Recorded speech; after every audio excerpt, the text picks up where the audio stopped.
안녕하세요. 저는 사랑스러운 자식 둘을 가진 애엄마입니다. 지금부터 제가 쓰려는 사연은 이미 20년이나 된 낡은 이야기예요. 하지만 제 마음속에는 그날의 일이 언제나 어제 일처럼 생생하고 한 번씩 관련된 악몽도 꾸기 때문에 사연으로 소개해도 문제 없겠다 싶어서 찾게 되었습니다. 가슴 메였던 일을 논리정연하게 이야기로 풀어내려고 하니까 쉽지 않은 것 같네요. 그날 일을 다시 회상하는 것도 제겐 또 한 번의 공포를 일으키는 짓이기도 하고요. TV나 인터넷 기사를 보면 요즘에 사람 같지 않은 사람들이 많잖아요. 시대를 불문하고 인격 상실한 사람들은 늘 우리 주변에 존재하는 것 같아요. 그런 사람들을 만나는 것도 내 재수가 없었던 탓인 거겠죠. 그런 부류들은 잠깐 마주해도 스트레스가 오는데 한 식구였다면 얼마나 피가 말랐겠습니까? 제가 바로 그런 식구들 때문에 제2의 인생을 제대로 시작해보지도 못하고 비탈길로 들어선 사람입니다. 아직도 그날만 생각하면 피가 거꾸로 솟아서 자다가도 심장이 벌렁거려요. 하지만 그럼에도 제 곁을 지켜주는 사랑스러운 내 새끼들이 있기 때문에 무사히 극복하고 이렇게 글을 쓸 용기도 얻지 않았나 싶습니다. 저에게 예쁜 자식이 둘이나 있다고 했잖아요. 제 자식들은 서로 2살 차이가 납니다. 그런데 저희 아이들은 평범한 집안과는 조금 다른 사정을 갖고 있어요. 첫째는 제 친자식이 맞지만 둘째는 입양아라는 겁니다. 그렇다 하더라도 저는 단 한 번도 둘에게 차별적인 마음을 베푼 적 없었어요. 똑같이 사랑하고 아끼는 엄마의 마음으로 키웠습니다. 제가 둘째를 입양할 수밖에 없었던 이유는 난임 때문이었어요. 남편을 만나 결혼을 할 때까지만 해도 저는 제가 난임인 줄 모르고 살았습니다. 저는 지방 사람이었는데 서울에서 일을 하다가 남편을 만나 결혼하게 된 경우였어요. 결혼을 하고 나서부터 친정은 더더 볼 수 없는 지경에 이르렀는데 이건 뭐 제 시대 때의 며느리들은 거의 결혼하고 친정과 발길이 끊어지는 터라 서러운 축에 못 끼는 부분이었습니다. 가장 문제가 되었던 건 제 난임이었어요. 저는 결혼 4년 차가 되어도 아이가 생기지 않았는데 그 4년간 시댁에서 눈총을 참 많이 받았습니다. 옆에서 가만히 지켜보니까 시모한테서 약간 따라쟁이의 기질이 느껴지더군요. 시모에게는 고등학교 동창인 친구들이 몇 명 있습니다. 그 모임을 주기적으로 가져서 나이가 든 지금에도 여전히 친구들을 만나고 있다고 했어요. 그 점은 부러울만 했지만 그 모임이 오히려 시모를 망친다는 생각이 들었어요. 시모는 친구들이 하는 건 자기도 해야만 한다는 이상한 사상을 갖고 있더군요. 친구들이 결혼을 하면 자신도 결혼을 해야 하고 친구들이 해외여행을 가서 자랑을 하면 자기도 한 번은 다녀와야 하는 등 친구들로부터 도태되는 걸 싫어했습니다. 그것이 제게도 불똥이 튈 수밖에 없었던 건 시모 친구들에게 전부 손주가 있다는 사실 때문이었어요. 친구들 모두 아들이 있고 장가를 갔는데 예쁜 손주들을 다 안고 있더라고요. 저 때문에 쪽팔려서 모임도 못 나가겠다는 시모의 말은 저까지도 스트레스가 극에 달하도록 했어요. 한 번은 남편이 출근해서 아침 차려주고 저도 출근하려고 뒤늦게 밥을 먹고 있는데 시모가 화장실 가더니 제가 먹고 있는 국그릇을 확 엎어버리더라고요. 차려입은 출근복이 소고기국에 젖어 벌떡 자리에서 일어났더니 시모가 뭐라는 줄 아십니까? 목구멍으로 밥이 넘어가냐? 남들은 이맘때쯤 되면 애 밥 먹이느라 바쁠 텐데 너는 어쩜 네 목에 기름칠하기만 바쁘니? 도대체 너는 언제 아이를 볼 거야? 어머님, 그렇다고 먹고 있는 사람 밥그릇을 엎으면 어떡해요? 저도 아이 갖고 싶죠. 안 되는 걸 더 이상 어떡하라는 건데요? 시모는 저더러 다음날 무조건 연차내라고 산부인과라도 가봐야지 이대로는 자기가 속병 나서 죽고 못 살겠다고 했습니다. 저 또한 시모의 자질구레한 간섭과 지적질이 너무 스트레스라서 산부인과를 가보는 게 좋겠다고 생각했어요. 그래서 시모랑 저는 산부인과를 동행하게 되었고 그날 제가 난임이라는 사실을 처음 알게 되었습니다. 시모는 원래부터 제게 살가운 사람은 아니었는데 그나마 제가 대기업 다니는 커리어우먼이라 크게 무시는 안 했었거든요.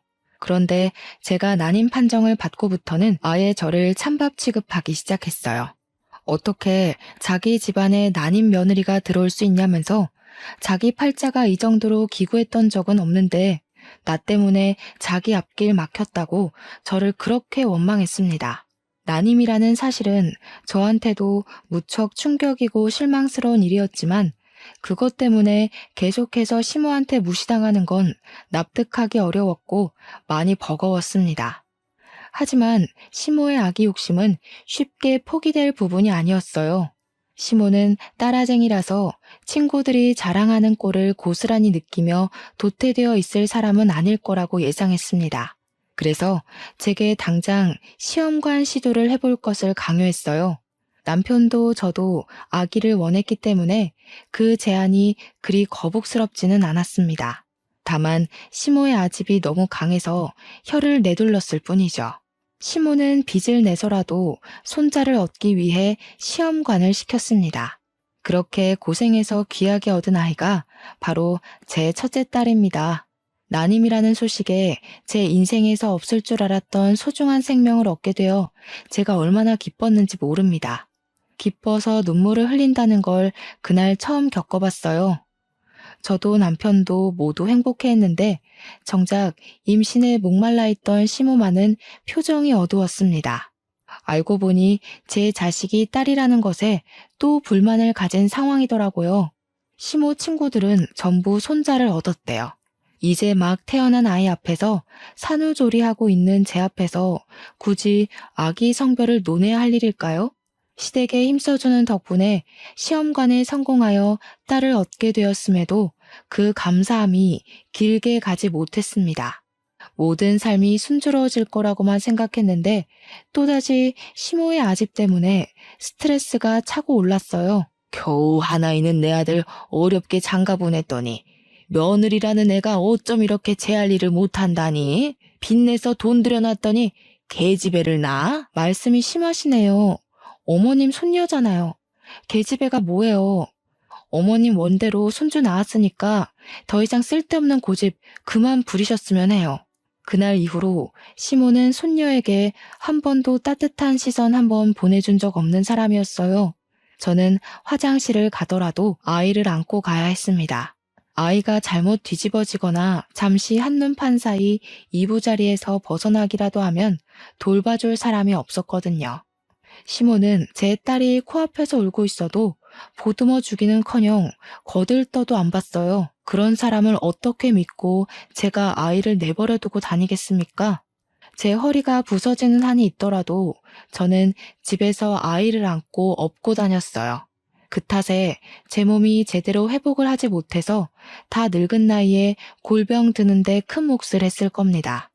얄미운 시모는 그런 와중에도 손자에 대한 선망을 놓지 못했어요. 손녀는 안중에도 없고 그저 제 몸이 얼른 회복되도록 병원을 그렇게 질질 끌고 다니면서 약 타주고 침 놔주고 물리치료를 시켰습니다. 그러면서 한 7개월을 보냈어요. 어느 날 시모가 황당한 얘기를 꺼내더라고요. 저더러 둘째를 계획하자며 또 시험관 얘기를 꺼냈습니다.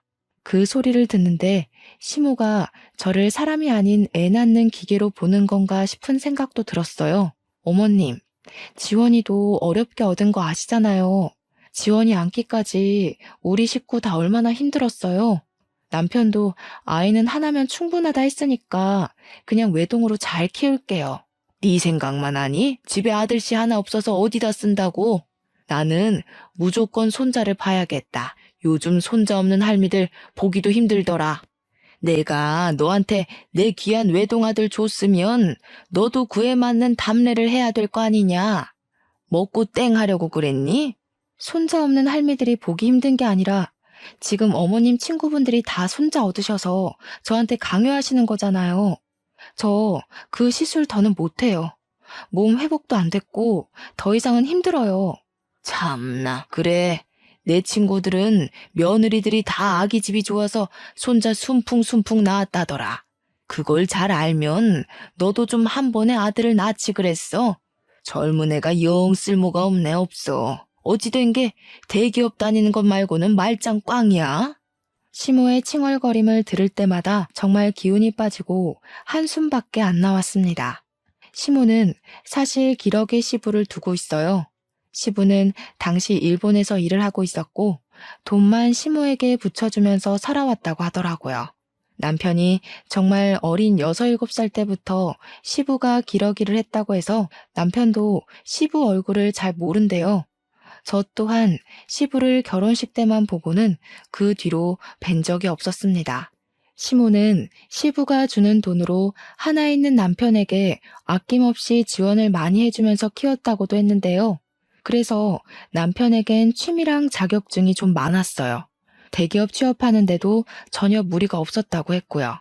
반면에 시모는 일을 전혀 안 하는 사람이었다고 해요. 매주 친구들을 만나러 외출을 했는데 그 동창 친구들이 좀 잘 사는 것 같더라고요. 그래서 시모가 시부한테서 받는 돈에도 적다면서 많이 불평하는 걸 들었습니다. 자기도 이것저것 치장을 해야 하는데 재력이 그만큼 안 받쳐주니까 철없는 투정을 많이 부리더라고요. 어쨌든 그렇다고 제가 시모 뜻대로 아들 하나를 더 낳을 수도 있는 여력도 안 되잖아요. 저도 둘째, 셋째까지 낳을 수 있다면 좋겠죠. 그런데 제 몸이 그게 안 된다고 하잖아요. 그래서 시모 뜻을 완강하게 거절할 수밖에 없었습니다. 원래는 제가 웬만하면 시모한테 고분고분 맞춰줬어요. 하지만 아이 문제 때문에 제대로 틀어지기 시작하면서 시모랑도 부딪히는 날이 늘어갔던 겁니다. 제가 둘째를 갖지 않겠다고 강력하게 선언을 했더니 역시나 시모가 화가 끝까지 나서는 저한테 토라지고 말았어요. 그래도 어쩔 수가 없지 않습니까? 제가 뭐 천하무적도 아니잖아요. 진짜 끈질기게도 시모는 여전히 손자 욕심을 버리지 못했습니다. 제 주변을 맴돌며 계속 투덜거렸어요. 아들 안 낳을 거면 대기업 며느리 필요 없다든지 세상에 아들 하나 없는 집이 어딨냐라든지 아들 욕심이 절에 없어서 어디 엄마 자격이나 있겠냐. 너 때문에 내 아들까지 앞길이 캄캄하다 등등 엄청 징징거리고 툴툴댔습니다. 시모가 저를 진작에 자기 아들과 이혼시키지 않았던 건 딱 한 가지 이유 때문이었어요. 제가 남편과 같은 대기업 사람인데 듣자 하니 시모 친구들 며느리 중에서 제가 가장 학력이 높은 것 같더라고요. 제 결혼식 날 시모 친구들이 저랑 시모 앞에서 대기업 며느리 생겨서 시모는 참 부럽겠다며 유난을 떨었었거든요. 그때 시모 어깨가 하늘로 치솟았는데 시모가 처음이자 마지막으로 제게 우리 아가라고 불러줬던 것 같아요.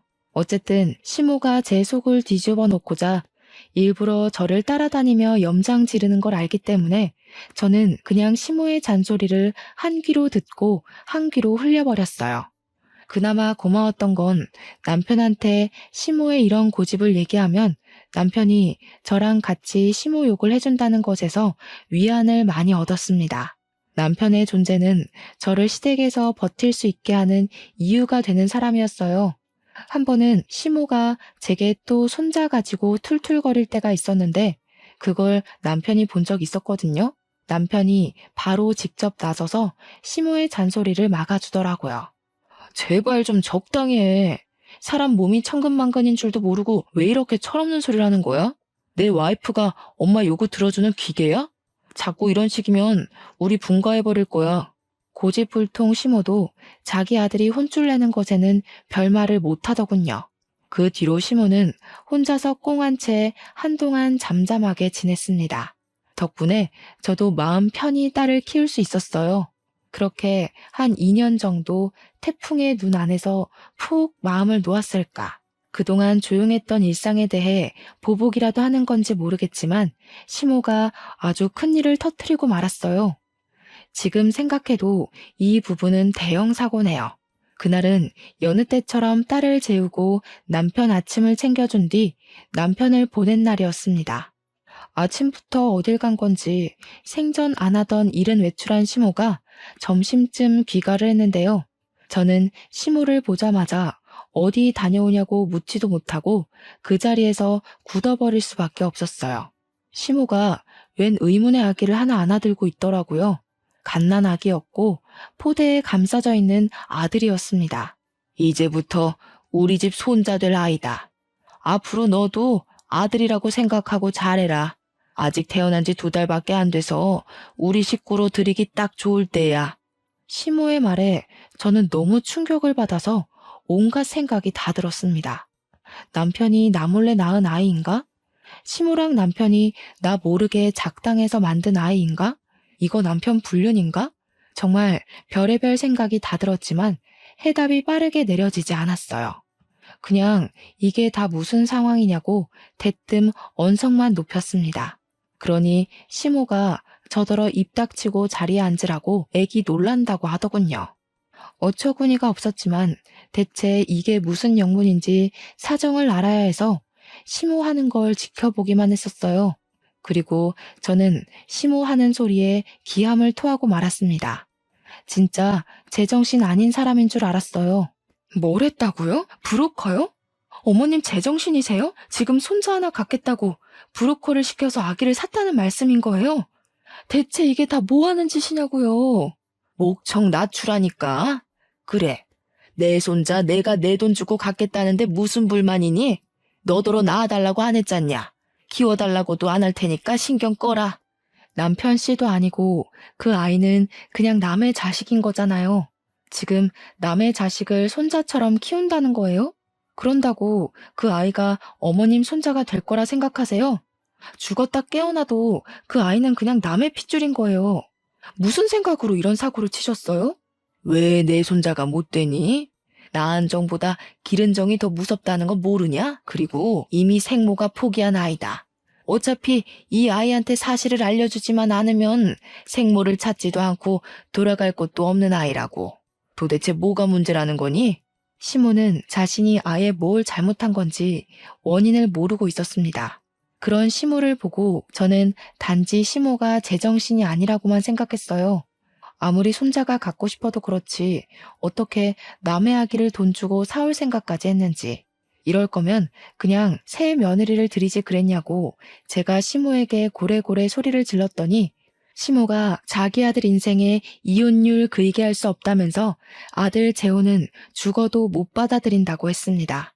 그러면서 잘 해결됐는데 뭐가 문제냐고 되레 언성을 높이더군요.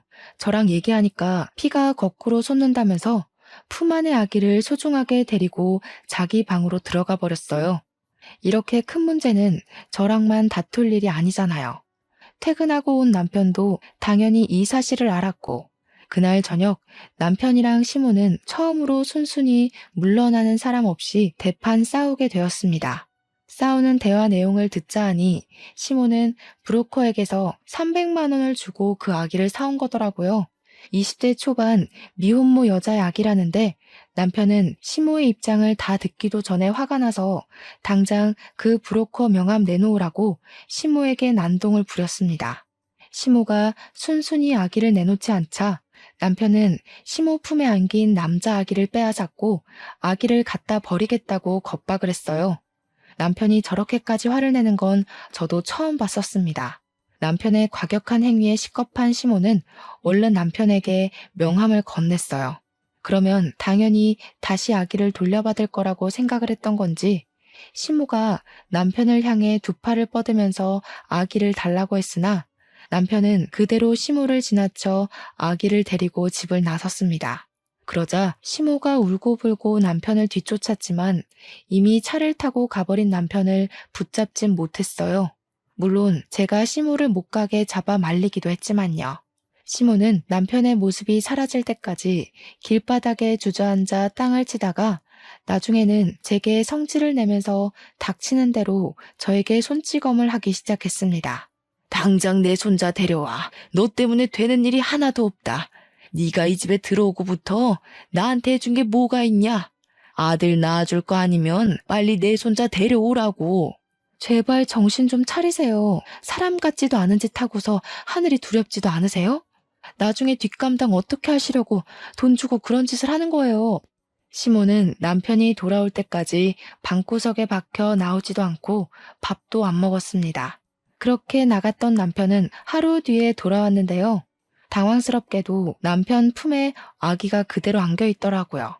남편한테 어떻게 된 거냐고 물었더니 당연히 브로커한테서 돈은 못 돌려받았는데 남편은 브로커에게 돈 안 받아도 되니까 아기만 다시 가져가라고 했대요.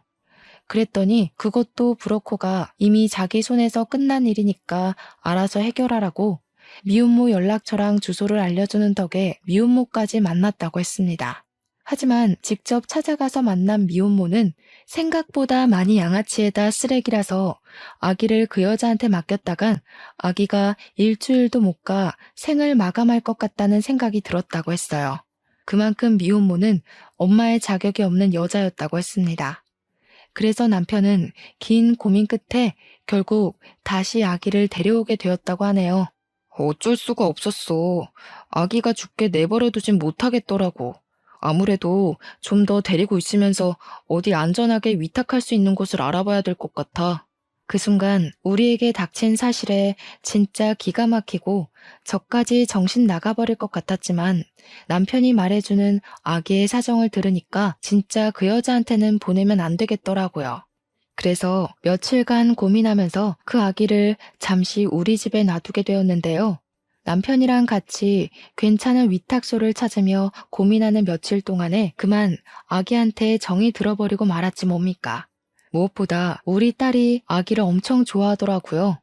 우리 딸도 당시 2살밖에 안 되었을 때였는데 더 아기인 아이를 알아보기라도 하는 건지 아기 옆을 얼쩡거리면서 계속 아기 하며 관심을 보였어요. 신기하게도 자기 인형까지 그 아기한테 다 양보하고 누나다운 모습을 계속 보여주더라고요. 누가 양보라는 걸 가르쳐 주지도 않았는데 말이에요. 그리고 손자가 미쳐있던 시모에게도 변화가 찾아왔는데요. 손자가 생겼다고 사람이 유들유들해져서는 우리 딸에게도 처음으로 손녀 대우를 해주기 시작했어요. 저 또한 우리 딸과 잘 어울리는 그 아기를 보면서 예뻐서 눈이 계속 가긴 하더라고요. 신기하게도 마치 그 아기가 우환이 깃든 저희 집안에 활기를 찾아주는 것만 같았습니다. 그래서 진짜 말도 안 되게 그 아기를 입양하기로 마음을 먹었어요. 남편이 제 결정에 깜짝 놀라긴 했지만 시모도 좋아하고 우리 딸도 좋아하고 나도 좋은 거라면 남편 또한 좋다고 금방 수긍을 해주었어요. 저의 소중한 둘째는 이렇게 생겨났습니다. 정말 말도 안 되는 일 때문에 제게 아들 녀석이 생겨났지만 이렇게 일이 마무리되었다면 제 이야기가 조금은 덜 서러웠을지도 몰라요. 아이 문제가 해결이 되자 제게 또 다른 골칫거리가 찾아왔는데요. 제 최악의 에피소드는 이때부터가 진짜였습니다. 남편이 어느 순간부터 야식과 회식 자리가 많아져서 새벽에 귀가하는 일이 늘어갔어요. 술에 찌들어서 제정신일 때를 거의 볼 수가 없었을 정도로 빈번했습니다. 그런데 저는 정말 순진하게도 이 모든 변화가 남편 말 그대로 회식이랑 야근이 많아서인 줄 알았어요. 또 제 남편은 제게 한없이 착하고 내 편이던 사람이었기 때문에 남편에게 수상쩍은 문제가 있을 거라곤 생각 자체를 못했었어요. 남편의 문제를 눈치챘던 건 우리 아들이 처음으로 심하게 아팠을 때였습니다.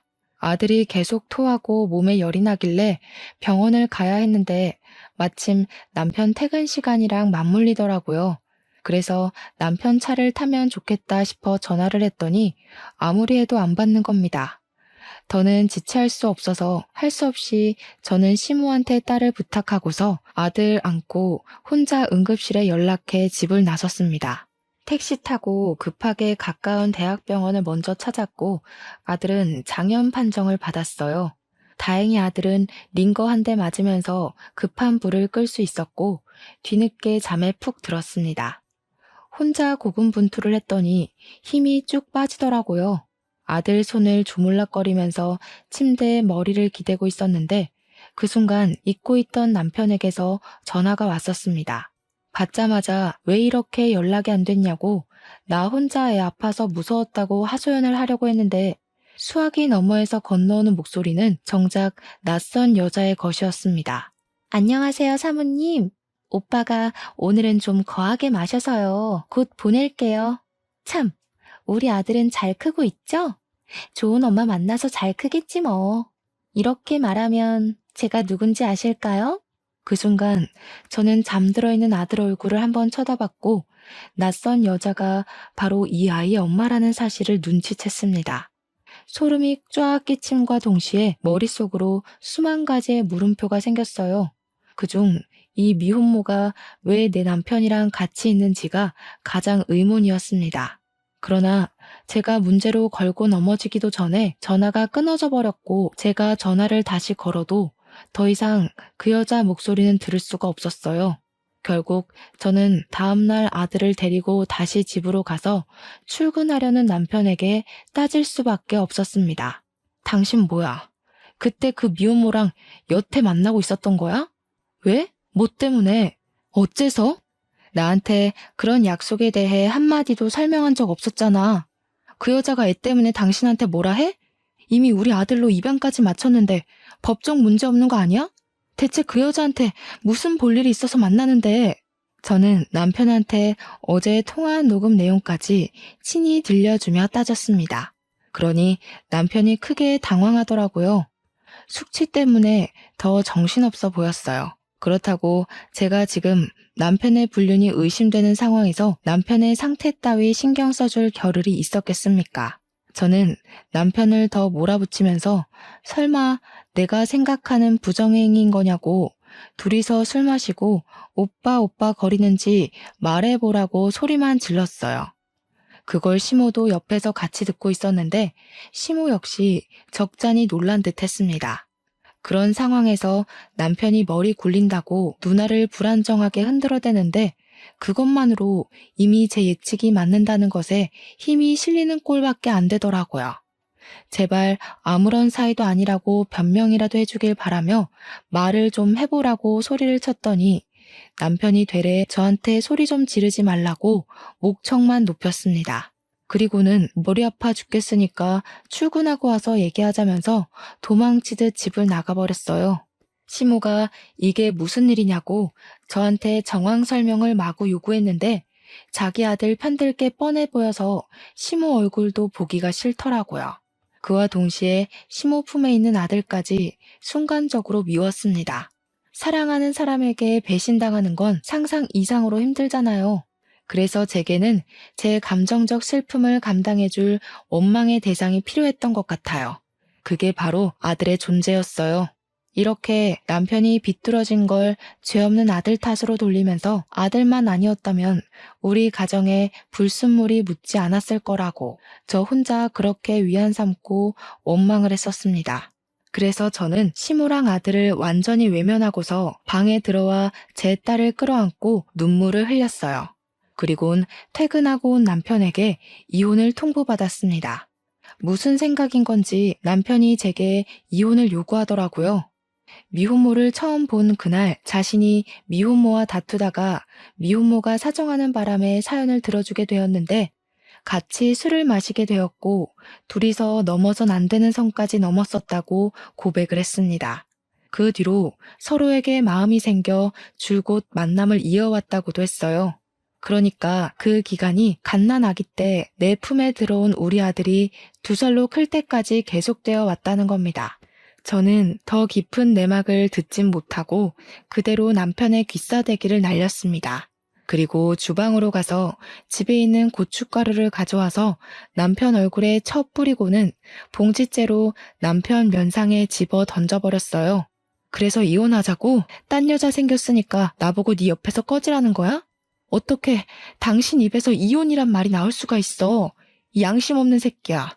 쓰레기 짓은 네가 다 해놓고 뭐가 떳떳해서 고개 쳐들고 이혼 소리를 해? 네가 뭔데 나를 까? 뭔데 이혼 얘기를 먼저 하냐고?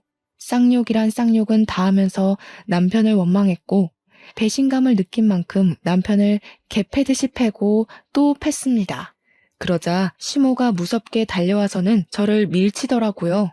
자기 아들이 설령 불륜을 저질렀다고 하더라도 시모에겐 아들이 중요했고 손자가 중요했던 겁니다.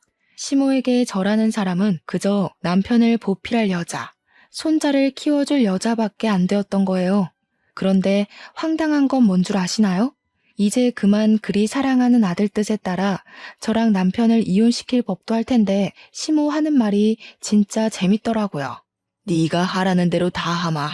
그래도 이혼은 안 된다. 그냥 내 아들이랑 그 여자랑 만나든 말든 신경 끄고 네가 이 집에서 상전처럼 살면 되잖냐. 앞으로 네가 하는 일 다 입안될 테니까 이혼은 절대 생각도 마라.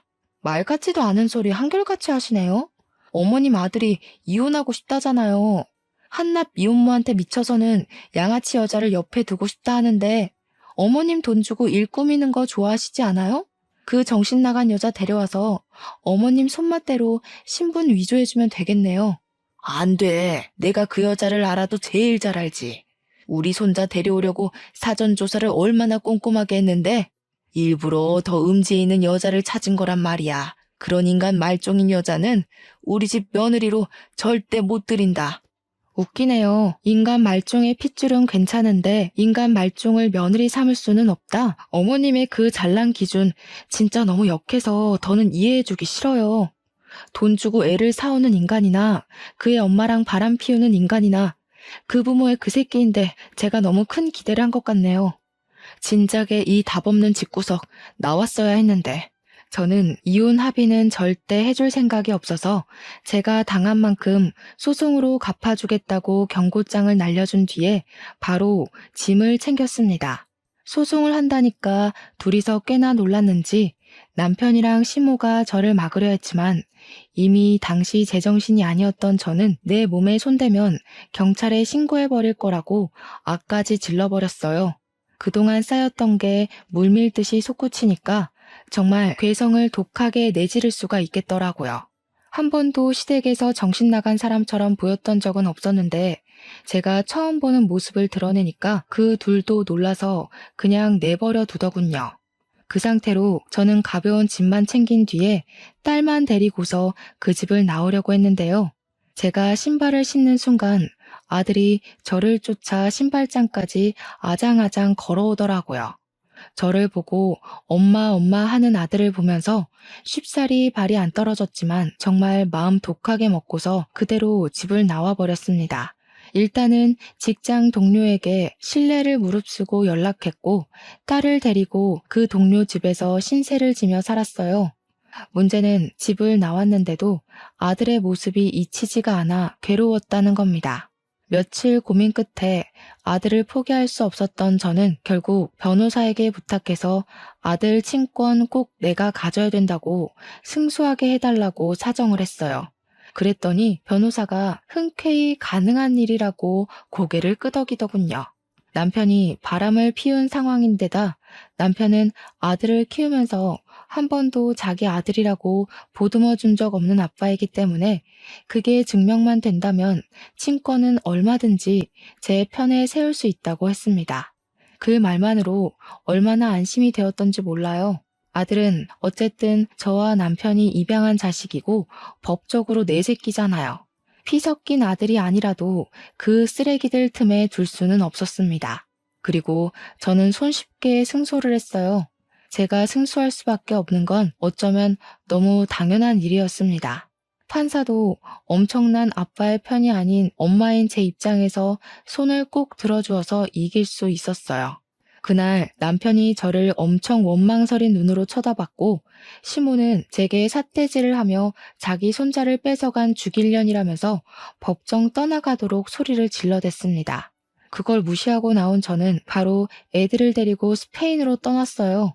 시모의 아집을 알기 때문에 분명 같은 한국 땅을 밟고 있다면 언젠가 제 아들 앞에 나타나서 꼭 더러운 꼴을 보이고 말 것 같았거든요. 전 남편과 시모가 제 앞을 막는 건 상관이 없지만 제 자식들 앞길에 오물오물 투촉하는 건 절대 용납하고 싶지 않아서 내린 결정이기도 했어요. 그렇게 떠난 스페인에서 우리 아이들은 고맙게도 너무 건강하게 또 적응도 잘하며 컸습니다. 스페인에서 무탈하게 지냈다 보니 저희는 영주권까지 받을 수 있었어요. 저는 가정의 행복이란 걸 그곳에서 제대로 느꼈고 아이들과 함께 웃으면서 세월을 보냈더니 어느덧 20년이나 흐르게 되었습니다. 그리고 저희는 올 초에 한국으로 돌아오게 되었어요. 개인적으로 저는 한국을 다신 찾고 싶지 않았지만 성인이 된 딸이랑 아들이 자신의 모국이 어떤지 궁금하다고 조르더라고요. 그래서 아이들을 생각해 결국 귀환을 결심했죠. 잊힌 줄 알았던 저의 과거의 기억은 한국을 들어오자마자 또 생생하게 제 가슴을 조여왔습니다. 서울 공기만 마셔도 과거의 스트레스들이 내 눈앞에 현존하고 있는 것처럼 모든 것이 필름처럼 떠올랐어요. 그렇다고 오랜만에 찾은 한국이 괴롭기만 한 건 또 아니더라고요. 저도 한국 사람이잖아요. 한편으론 저의 친정이 있기도 한 이곳이 반가운 것도 사실이었습니다. 저는 한국에 오자마자 못 본 새에 나이가 많이 든 친정 부모를 찾아뵈었고, 우리 애들이 외조부를 휴대폰으로만 보다가 직접 보니 훨씬 더 좋아하며 살갑게 행동했습니다. 제 부모님이 웃고 제 자식들이 웃는데 그 모습을 지켜보던 그 순간에 그런 생각이 들더라고요. 뭐가 두려워서 그렇게 20년이나 도망쳐 있었을까 하는 생각도 말이죠. 딸이랑 아들은 예상외로 한국을 더 좋아했습니다. 한국말 하는 데는 서툴지 않았어요. 제가 한국말을 쓰면서 아이들에게 한국인이라는 걸 잊지 않도록 신경 썼거든요.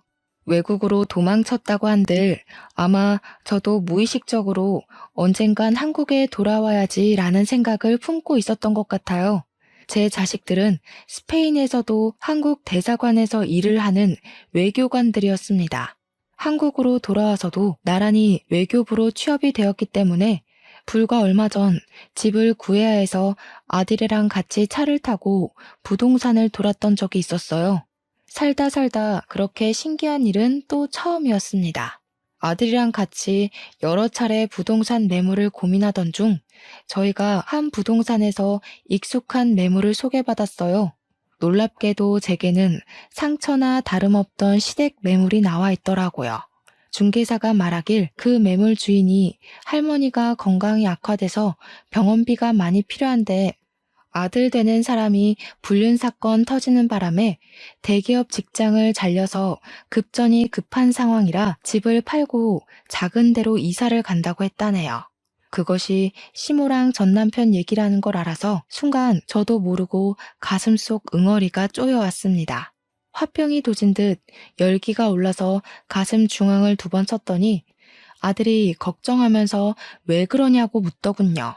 저는 그 부동산을 나와서 아들이 사주는 냉커피 한 잔을 마시며 어렵게 설명을 해줬는데요. 애들이 학교 다닐 나이에 제가 이미 제 사정과 애들의 아빠 사정, 그리고 입양 사정도 모두 얘기를 해줬었어요.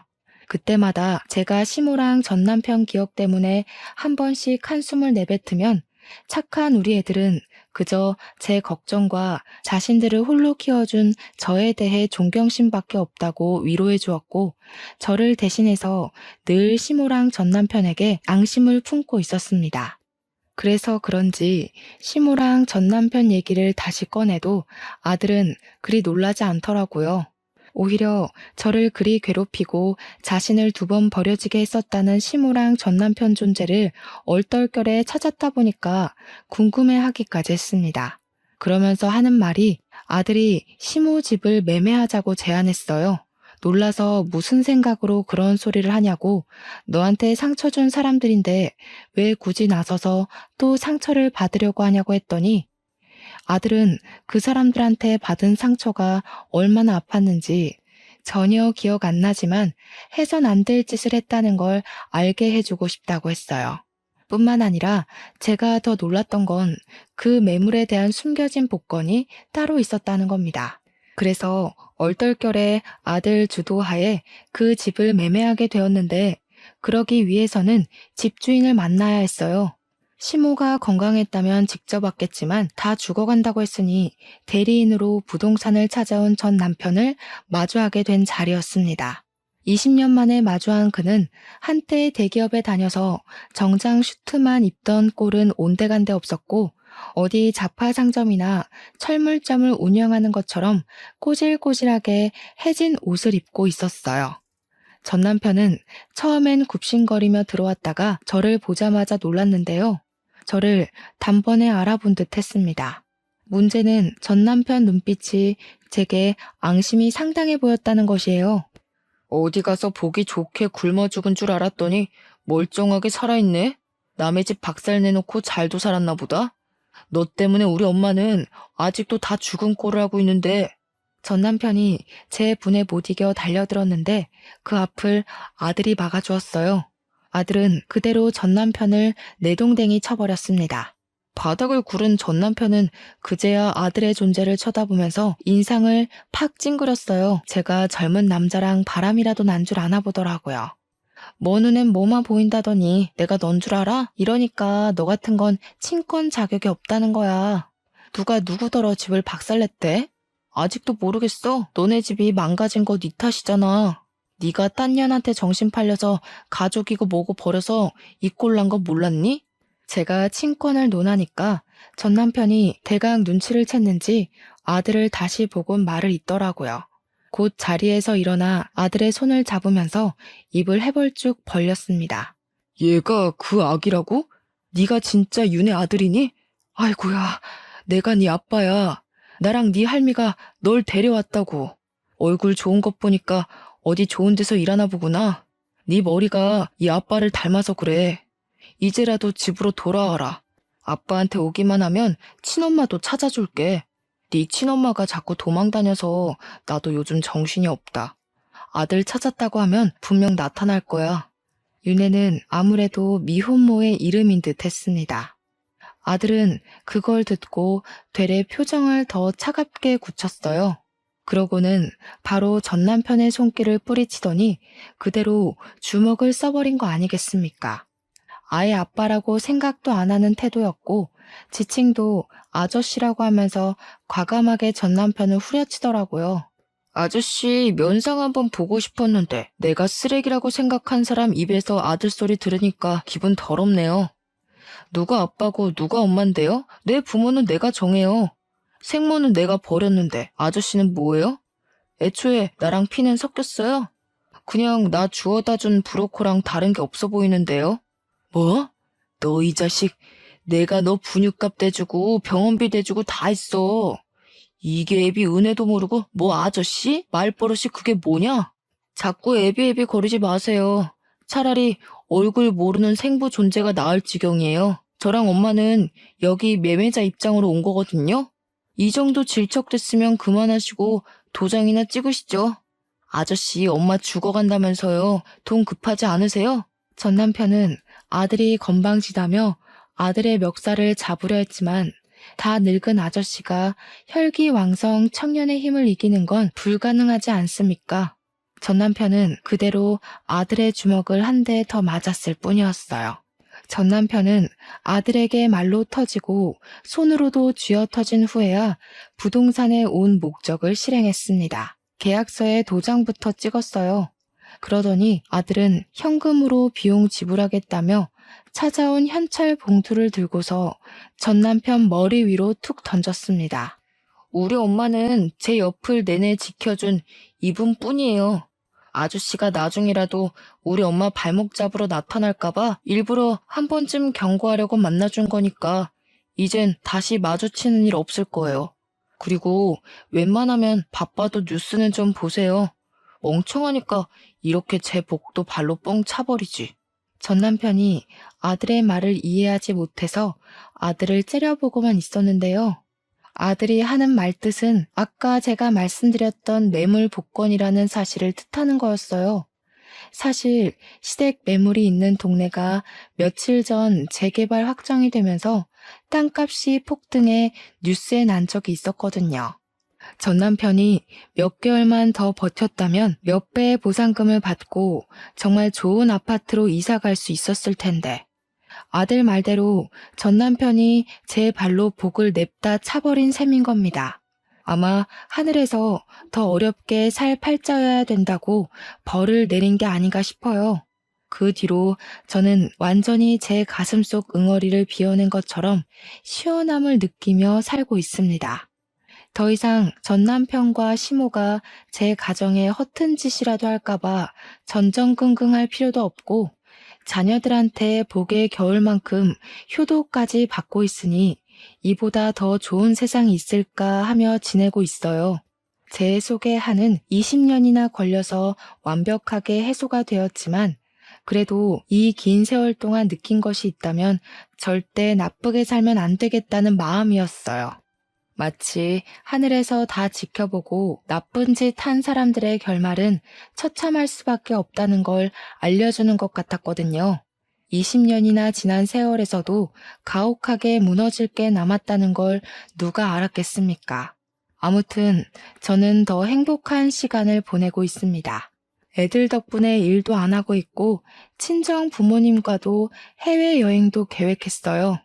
친정 부모님이 제가 살았던 제2의 고향 스페인이 궁금하다고 하셔서 손자, 손녀를 가이드 삼아 보고 싶다고 하시더라고요.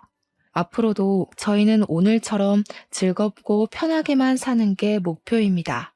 저희뿐만 아니라 모든 분들이 웃는 날이 많았으면 좋겠네요. 얘기가 너무 복잡하고 길었습니다. 이만 마무리 짓도록 할게요. 읽어주셔서 감사드려요.